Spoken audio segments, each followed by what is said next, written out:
عمر مرموش في الدوري الإيطالي وعلى طريقة محمد صلاح، إنما في نادي روما مش فيورتينا.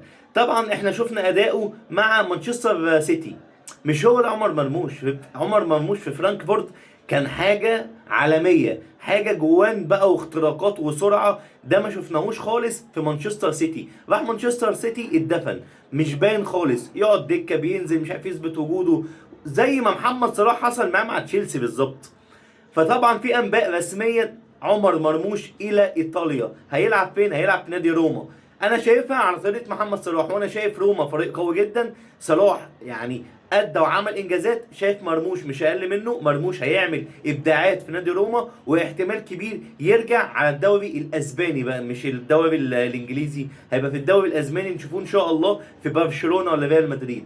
كل التمنيات لعمر مرموش، نجم من نجوم منتخبنا الوطني. بس اتمنى فعلا ان الصفقه دي لو تمت، انا شايف عمر مرموش في ايطاليا هيعمل انجاز عالمي، وده توقعاتي.